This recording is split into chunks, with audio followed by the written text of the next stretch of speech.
Today, the Ravens released veteran running back Mark Ingram after his 2 seasons in Baltimore. From a business standpoint, this move makes sense. It will reportedly save the Ravens around $5 million in salary cap space, which they could use elsewhere on their roster.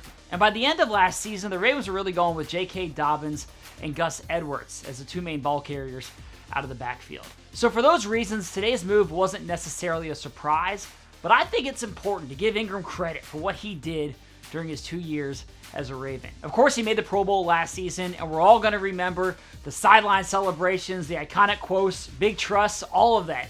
But more importantly than that, I think is what Ingram did behind the scenes, the things out of the public view that nobody ever really got to see.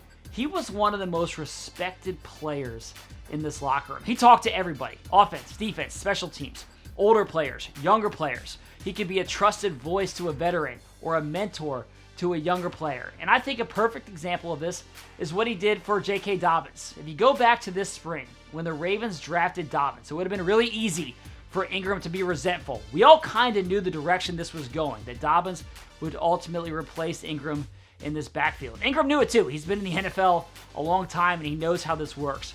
But rather than doing that, he did the exact opposite. He helped coach up J.K. He helped him make that transition from college to the pros. He encouraged him. He pushed him.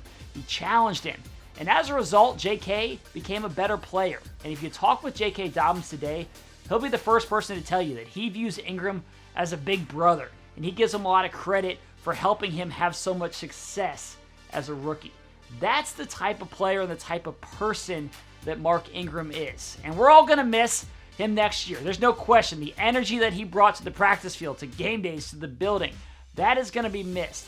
But more importantly than that, in my mind, is what he did for this team and this locker room as a mentor and as a leader. So we certainly wish Mark the best wherever he lands, and the impact that he made in Baltimore will not be forgotten anytime soon. So that's it for me on Final Drive. Thanks for watching. We'll see all of you again tomorrow.